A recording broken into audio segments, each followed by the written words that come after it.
자, 오늘 말씀의 제목은 사이에 무엇이 있는가입니다. 함께 따라하겠습니다. 사이에 무엇이 있는가? 인터스텔라라고는 영화가 있었지요. 그 지구에서 더 이상 생존할 수 없는 그 때가 오면 우주에 인간이 생존할 수 있는 그러한 행성이 있지 않을까라고 하는 것을 찾아 나서는 그러한 영화입니다. 쉽게 말하면 별과 별 사이에 인간의 새로운 존재 양식의 가능성을 내다보고 있는 영화라고 할 수 있습니다. 그러면 인터스텔라, 별과 별 사이라고 하는 그 뜻에서 우리가 근거한다면 별하고 별 사이에는 무엇이 있어요? 사이가 있지. 그렇게 어렵게 생각해요. 별과 별 사이에 between 사이가 있는 거잖아. 사이가.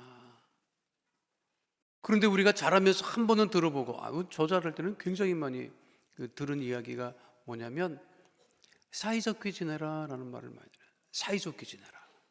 친구들하고 사이좋게 지내고 형제들끼리 사이좋게 지내고. 그러니까 다투면 왜 너희들 사이가 안 좋으니? 이렇게 얘기를 했지요.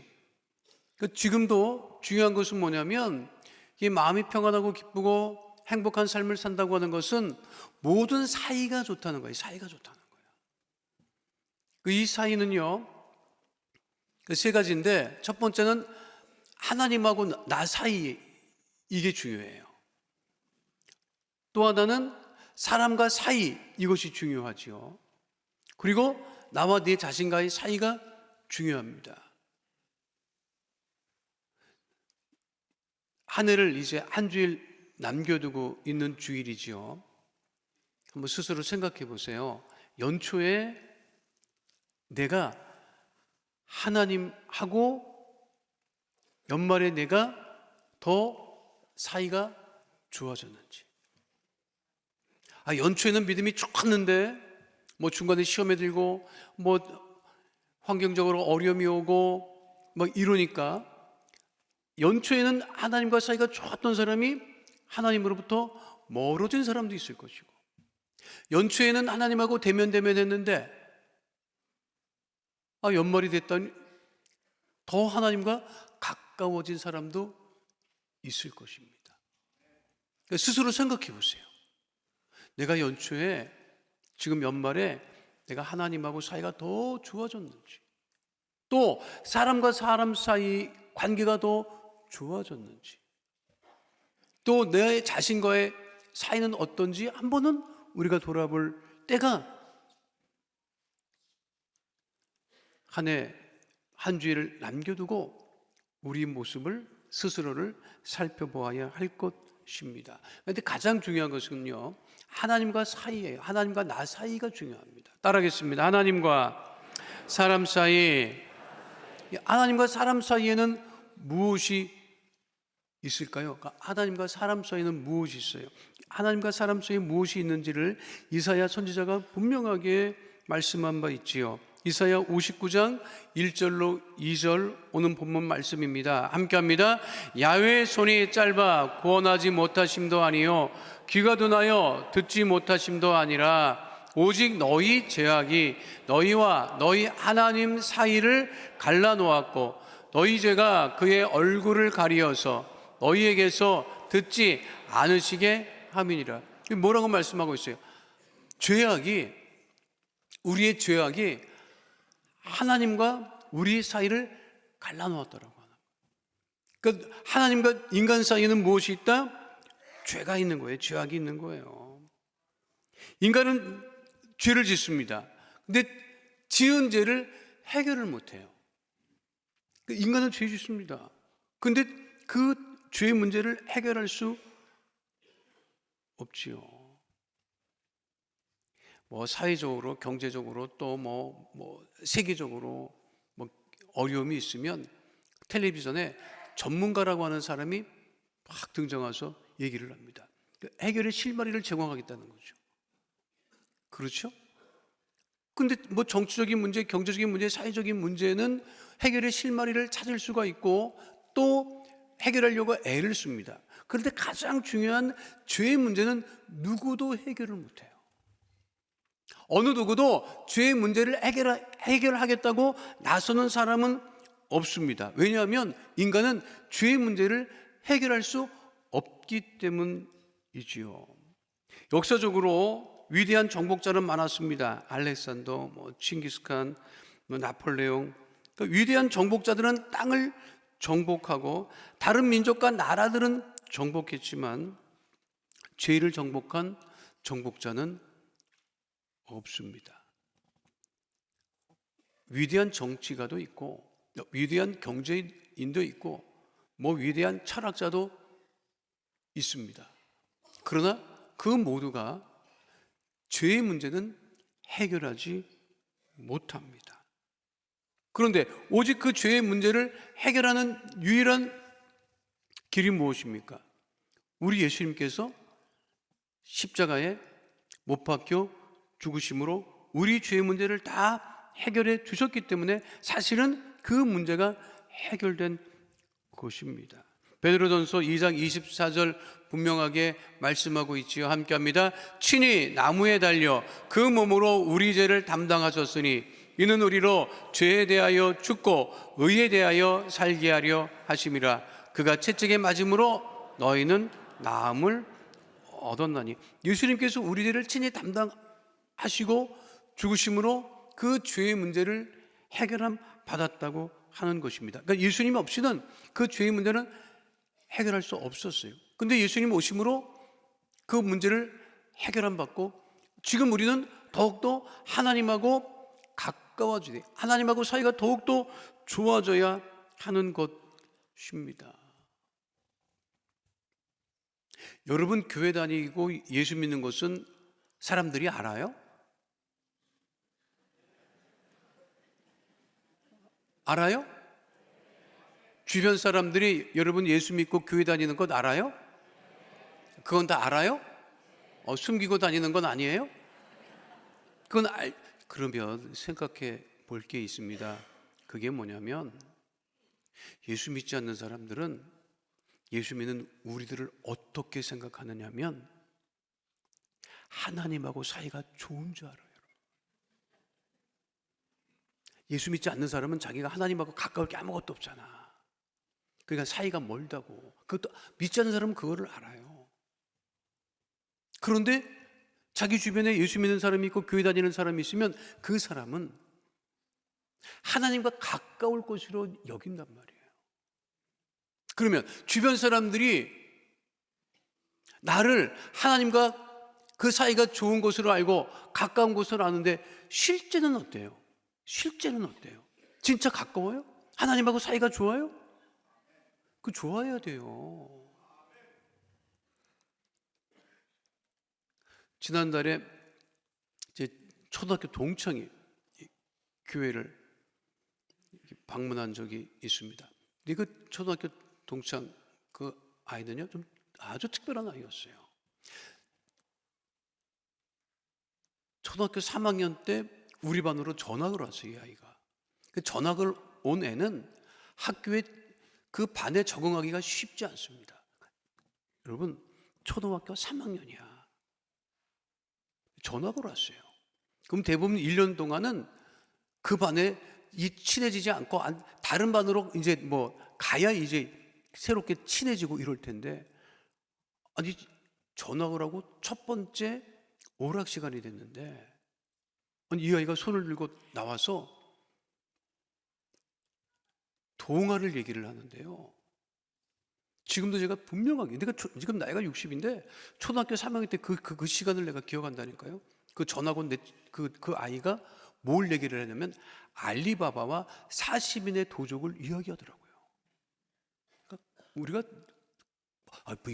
이런 얘기도 있나? 우리가 그 당시에 얘기하고 옛날 얘기할 때는 떡 하나 주면 안 잡아먹지 이런 얘기를 할 때야. 우리가 아는 동화의 영역은 그거였다고요. 그거야. 그런 거밖에는 몰랐는데 아니 알리바바와 40인의 도적을 얘기하고 안델센의 동화 얘기를 막 줄줄이 하는 거예요, 이 아이가. 우리보다 더 놀란 것은 선생님이에요.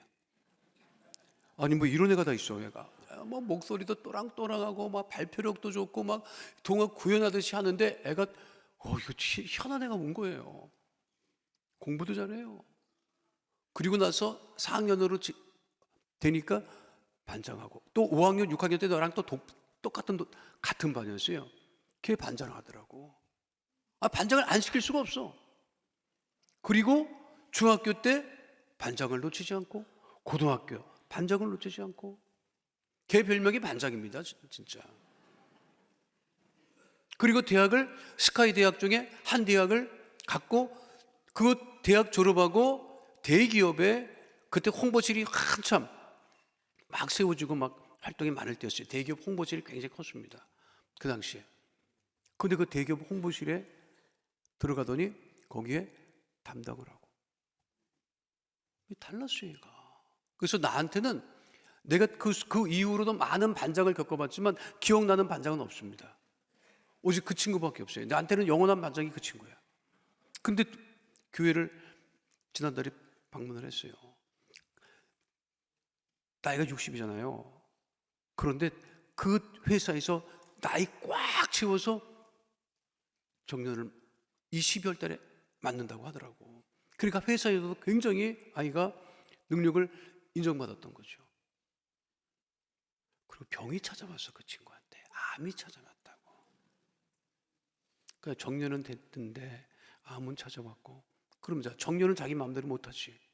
그렇잖아요. 더 할 수 있다고 하는 것도 아니에요. 뭐 못하지. 이거 자기 마음대로 안 되잖아. 또 병이 찾아왔어. 또 암이 찾아왔어. 그것도 자기 마음대로 안 되지. 그때가 수술을 며칠 앞놔두고 있었을 그때였었어요. 자, 근데 그 친구가 왔다고. 그 얘를 내가 어떻게 보냐 보내. 목사인데 고민되더라고요. 그래서 내가 헤어지기 전에, 아무개야, 내가 기도해줘도 될까? 그 물어봤어요. 내가 기도해줘도 될까? 그랬더니 이 친구가 나보고 짧게 그러더라. 왜냐면 걔도 목사님이 기도하는 걸 아는데 좀 붙잡히면 길게 한다는 건 알아. 그러니까 짧게 그러더라고. 그래서 내가 짧게 기도해줬어요. 내가 감사히 기도해줬어요. 근데 왜 그 아이가 제가 기도해준다고 했을 때 노하지 않았을까요? 자기가 할 수 있는 게 없을 때. 그래도 지 친구는, 그 친구 입장에서 초등학교 동창이 목사이고, 목사이면 그래도 자기보다 하나님과 가까울 것이라고 생각했기 때문이라고. 그러니까 우리는 더욱더 하나님하고 가까워져야 돼요. 사이가 좋아야 돼요. 그러니까 여러분 예수를 제대로 믿으면 믿지 않는 사람들이 여러분들을 찾아와서 내 기도 좀 해달라고 부탁할 정도는 돼야 된다니까요, 여러분. 옆에 분하고 함께 인사하겠습니다. 하나님과 사이가 좋아집시다. 그게 은혜예요. 그게 좋아지는 게 은혜예요. 좋아지는 게. 자, 이게 해결되면 어떻게 되느냐?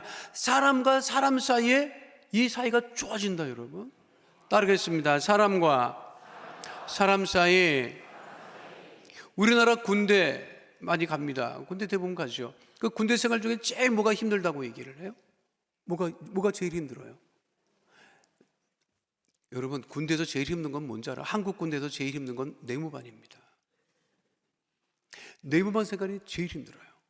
훈련이 뭐가 힘들어요? 훈련은 다 같이 하는데. 뭐가 힘드냐? 내무반이 제일 힘들다고. 내무반이 고참에 막 그냥 쫄병 막 그냥 되지도 않는 거 시키고 막, 군대 용어로 하면 막 갈구고 막 그냥. 한국 군대가 일본 군대를 그대로 따왔어요. 아직도 일본 군대 잔재가 나면서 똑같습니다, 지금. 그러니까 내무반이 제일 힘들어. 내무반 생활이 제일 힘들어. 그러니까 관계가 힘들다고 하는 거예요. 내가 미국 군인들한테 물어봤어요. 뭐가 제일 힘드냐? 자기들은 원해서 군대 갔기 때문에 힘든 거 없대. 그 한국 군대 내무반 힘들잖아요. 물어봤어. 내무반 생활 안 힘들어? 하나도 힘들지 않대. 근데 한국 군대는 내무반 생활이 제일 힘들어요. 옛날에는 쫄병이 힘들었어. 고참이 갈구니까. 요즘은 있잖아요. 고참이 힘들대. 그냥 그 말도 힘들대. 그 서로 힘든 거예요. 관계가, 사이가 안 좋은 거지. 직장 생활이 뭐가 힘들다고 얘기를 해요? 직장 생활이 뭐가 힘들어? 관계가 힘든 거예요, 관계가. 왜 힘들까? 왜 힘들까? 왜 힘드냐? 그 이유는 단 하나입니다. 자기 뜻대로 하기 때문에 이게 문제인 거예요. 내 마음대로 안 되니까, 내 마음대로 하려고. 그러다 보니까 사람과 사람 사이 관계가 안 좋아지는 거예요.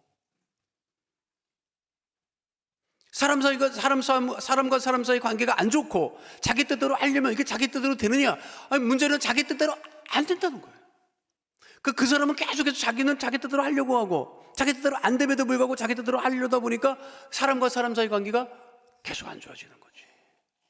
자, 바로왕 보세요. 모세하고 사이가 좋았으면 괜찮았을 거야. 그렇죠? 그래서 자기 고집 부리잖아요. 어떻게 하느냐? 아니, 너무 10가지 재앙을 다 당하니까 안 놔줄 수 없으니까 나가라고 했어요. 나가라고 한 다음에 생각해보니까 또 아까운 거야. 그러니까 다시 쫓아갑니다. 출애굽기 15장 9절 말씀 함께 하도록 하겠습니다. 원수가 말하기를 내가 뒤쫓아 따라잡아 탈취문을 나누리라. 내가 그들로 말미암아 내 욕망을 채우리라. 내가 내 칼을 빼리니 내 손이 그들을 멸하리라 하였으나. 내 욕망이라는 게 뭐예요? 내 뜻대로 하겠다는 거예요. 예수님이 사역하시면서 힘들었던 게 뭐예요? 뭐가 힘들었을 것 같아요? 사람이 힘들었어요. 바리새인들이 쉼없이 예수님 말씀 전하면 와서 들어요. 듣는데 어떻게 듣느냐? 꼬투리 잡으려고 듣는 거예요. 올무를 던지려고 말씀을 들었던 거예요. 그러니까 예수님을 괴롭힌 것은 누구냐면 사람입니다. 왜? 자기 뜻대로 하려고 하니까 이게 이렇게 어려워지는 거예요. 그 자녀를 낳아서 기르다 보면 한 3세, 4세쯤 되면 그 아이들이 말을 하기 시작하고 질문을 많이 해요. 그런데 그때쯤 되면 이 자녀들이 제일 이해하지 못하는 것 중에 하나가 뭐냐면 엄마 아빠 결혼 사진을 이해를 못해요. 왜 이해를 못하느냐? 자기가 없잖아.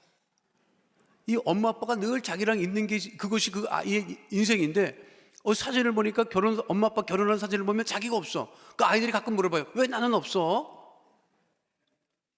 없을 때 결혼했을 건 없지. 근데 그 아이들이 이해를 못해요. 근데 제가 이 주례한 이 부부가 한 번 나한테 얘기를 하더라고요. 그 아이가 이렇게 자라니까 결혼식 앨범 연애할 때 그 사진들을 보여줬대. 그랬더니 애가 깜짝 놀라면서 엄마 아빠야? 그러더래. 엄마 아빠야. 근데 왜 팔짱을 끼고 있어? 왜 어깨동무하고 있어? 그때는 엄마 아빠 사이가 좋았지. 그랬더니 그 딸아이가 그랬대. 딸아이가. 근데 왜 이렇게 싸워? 그러더라고. 이 아이는 자라서 엄마 아빠가 맨날 티각티각 싸우는 것만 본 거야. 왜 싸워요? 자기 뜻대로 안 되니까 싸우는 거지.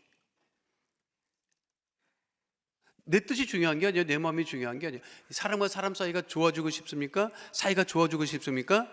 그러면 가장 중요한 것은 자기를 주장하지 않으면 돼요. 자기를 우리가 살아봤잖아요. 내 뜻대로 돼, 안 돼? 안 되는 걸 왜 뜻대로 하려고 애를 써요? 그럼 망가진다고. 관계가 망가진다고. 와이프 내 마음대로 안 돼. 내 남편도 내 마음대로 안 돼요. 자식도 내 마음대로 안 돼. 물질도 내 마음대로 안 돼. 건강도 내 마음대로 안 돼. 그러니까 우리가 하나님께 맡기고 자기를 주장하지 않으면 예수 믿는 사람은 한 가지는 확실해야 됩니다. 그게 뭐냐면 나 때문에 다른 사람이 불편해서는 안 되는 거예요. 그래서 우리가 십자가를 지는 거지. 사람 사이가 좋아지시기를 바라겠습니다. 다시 한번 인사할까요? 옆에 사람하고 사이좋게 지냅시다. 여러분 사이좋게 지내요. 사이좋게 지내. 그게 제일 좋은 거야, 여러분. 마지막 세 번째는요, 나와 내 자신 사이가 이게 중요합니다. 따라하겠습니다. 나와 내 자신 사이. 무디 목사, 우리 D.L. 무디 목사님 잘 알죠? D.L. 무디 목사님에게 어떤 사람이 질문을 했답니다. 어떤 사람이 당신에게 가장 큰 장애가 됩니까? 어떤 사람이 자기를 제일 힘들게 하느냐, 목사님을 제일 힘들게 하는 사람이 누구냐, 이걸 물어본 거예요. 그때 무디 목사님이 지체하지도 않고 이렇게 답변하셨다고 합니다. 그 어떤 사람보다 무디라는 작자 때문에 가장 골치를 쏟고 있다는 거예요. 자기 때문에 가장 골치를 하는 거예요. 그게 정확합니다. 누군가는 이렇게 고백했습니다. 내 인생을 돌이켜보니 많은 장애물을 만났었다. 그중 가장 큰 장애물은 바로 나였다. 그거 맞습니다. 바울도 이런 고백을 해요. 사도 바울이 무슨 고백을 하는지 아십니까? 자기 안에 두 마음이 있다는 거예요. 그게 어떤 마음이냐? 로마서 7장 22절로 23절 말씀 함께 하도록 하겠습니다. 내 속사람으로는 하나님의 법을 즐거워하되 내 지체 속에서 한 다른 법이 내 마음의 법과 싸워 내 지체 속에 있는 죄의 법으로 나를 사로잡는 것을 보는도다. 이게 우리 인간이에요. 아무리 예수를 잘 믿고 아무리 그냥 뭘 믿음이 좋은 것 같아도 그 안에 두 마음이 항상 싸우는 게 무엇이다? 사도 바울의 고백처럼 하나님의 법과 죄의 법이 자기 안에서 늘 부딪히고 다투고 싸운다는 거예요. 그러니까 나와 내 자신 사이의 관계가 이게 굉장히 중요합니다. 여러분 몸에게 고맙다고 하셔야 돼. 여러분을 닮고 1년을 살았잖아. 안 그래요? 온갖 것 다 집어먹었으니 위가 얼마나 애를 썼냐고. 안 그래요? 온갖 게 다니느라고 다리는 또 얼마나 힘을 썼으며. 자기 자신과의 관계가 이게 좋아져야 돼요. 하나님의 자녀라고 하는 그 정체성을 잊지 말아야 되는 거예요. 여러분 스스로 자기 몸을 함부로 대하지 마시기 바랍니다. 알코올과 마약이나 이런 것으로 몸을 망치지 마세요. 왜 자기 몸을 망칩니까? 한동안 타투 하는 게 굉장히 큰 유행이었죠. 미국도 그냥 타투 엄청 했습니다. 우리나라도 한 10년 전부터 이 유행이 들어와가지고 엄청 많이 해요. 근데 아십니까? 미국은 타투 지우는 그 업종이 화랑이라는 거야. 아니 젊었을 때 좀 하고 다녀봤는데 괜찮은 것 같아. 근데 하고 나니까 이 어때? 아이고 이게 안 좋은 거야. 아니 멀쩡한 데다가 뭘 비춰가지고 그냥. 내가 화장까지는 오케이. 그리는 것까지는 오케이. 새기지는 마세요. 왜 자기 몸을 그렇게 함부로 합니까? 또 자기 스스로 내가 하나님의 자녀라고 하는 것을 의식이 있으면 여러분 얼굴을 오늘 예배 마치고 집에 가서 여러분 얼굴을 보고 얘기하세요. 한 해 동안 애썼다. 애썼지 여러분. 고생했다. 내가 앞으로도 잘할게. 스스로에게 얘기하세요. 스스로에게. 내가 더 잘할게. 내 생각도 좋은 생각 많이 할게. 말도 잘할게. 너무 고맙다. 난 고맙지 안 그래요? 나는 늘 내 키에 고맙다고. 알아요 여러분? 오늘 일부 예배 때 문영승 장로님 대표기도 하셨다고. 그래서 같이 왔는데 엘리베이터 탈 때마다 차이가 막 그냥 그래도 얼마나 좋아요. 나는 작지만 우리 장로님 키가 크니까 평균 키를 올려주셨으니 그것도 감사한 거고. 안 그래요? 여러분 외모 때문에 뭐라고 여러분 낙심하지 마세요. 환경 때문에 낙심하지 마세요. 하나님이 우리와 함께 하시고 우리를 지키시고 우리와 함께 하시니 그것만으로 우리는 늘 감사하며 살아갈 수 있다. 자, 연말이니까 이렇게 설교할 수 있고 이런 말씀을 우리가 함께 나눌 수 있는 거예요. 왜냐하면 연초에 내가 하나님과의 사이가 어떤가 돌이켜보시고 내가 하나님과 한 해 동안 더 가까워졌나? 더 좋아졌나? 하나님하고? 더 친해졌나? 하나님하고? 또 사람과 사람 사이가 더 좋아졌나? 내가 어디 나타나면 사람들이 막 환영하나? 내가 나타났는데 막 사람들이 갑자기 주기도문을 하고 흩어지는 것은 아닌가? 중요하죠. 또 내 자신과의 사이도 서로 그래서 더욱더 건강하고 더욱더 기쁘고 더욱더 행복이 넘치는 주의 백성 되시기를 축원드립니다.